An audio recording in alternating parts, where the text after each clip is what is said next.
नमस्कार दोस्तों। कथा को आगे बढ़ाते हुए हम 8वें अध्याय का श्रवण करते हैं। नैमिषारण्य में बैठे सूत जी से ऋषियों ने प्रश्न किया कि जब भगवान विष्णु अधिक मास को लेकर वैकुंठ लौट गए तब आगे क्या हुआ।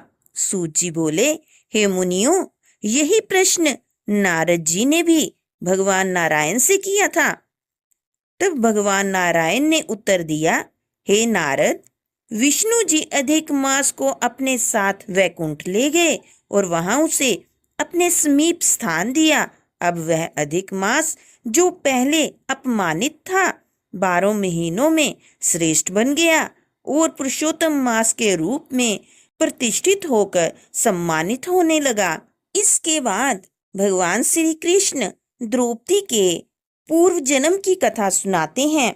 उन्होंने कहा, पूर्व जन्म में द्रौपदी एक महात्मा मेधावी ऋषि की अत्यंत सुंदर और गुणवान पुत्री थी।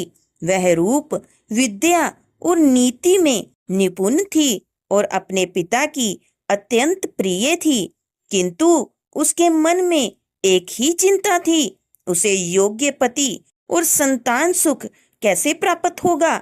समय बीतता गया परंतु उसका विवाह नहीं हो सका।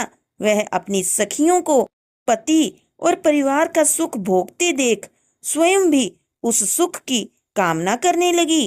वह चिंतित रहने लगी कि कौन सा उपाय, कौन सी उपासना या कौन सा पुण्य कार्य उसे यह सुख दिला सकता है। उधर उसके पिता मेधावी ऋषि भी उसके योग्य वर की खोज में देश देशांतर भटकते रहे, परंतु उन्हें कोई योग्य वर नहीं मिला।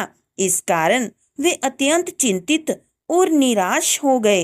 इसी चिंता और भाग्य के प्रबल प्रभाव से वे गंभीर रोग से ग्रस्त हो गए और अंततः उनका देहांत हो गया। मृत्यु के समय उन्होंने भगवान श्री कृष्ण का स्मरण किया, जिससे भगवान के दूत उन्हें अपने साथ दिव्य लोक में ले गए। अपने पिता की मृत्यु देखकर वह कन्या अत्यंत दुखी हो गई। वह विलाप करने लगी, हे पिताजी, अब मैं अनाथ हो गई हूँ, मेरी रक्षा कौन करेगा, मेरा पालन पोषण कौन करेगा। वह अपने पिता के शरीर को गोद में लेकर रोती रही। उसका करुण विलाप सुनकर आसपास के मुनि वहां आए और उन्होंने विधि पूर्वक मेधावी ऋषि का अंतिम संस्कार किया। फिर वे कन्या को समझाकर अपने अपने आश्रम लौट गए। अब वह कन्या अकेली दुख से व्याकुल होकर उसी वन में रहने लगी। पिता के वियोग का दुख उसे भीतर ही भीतर जलाता रहा। वह ना तो ठीक से खा पाती थी, ना ही शांत रह पाती थी।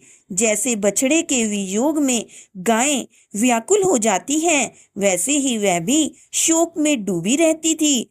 इस प्रकार 8वें अध्याय में द्रौपदी के पूर्व जन्म की करुण कथा का आरंभ होता है, जिससे यह समझ आता है कि उसके वर्तमान जीवन के दुखों का संबंध उसके पूर्व जन्म के कर्मों से है। यह कथा आगे बताती है कि कैसे पुरुषोत्तम मास का पालन जीवन के दुखों को दूर करने का उपाय करता है। इसी के साथ हमारे 8वें अध्याय की समाप्ति होती है। जय पुरुषोत्तम मास, जय श्री हरि।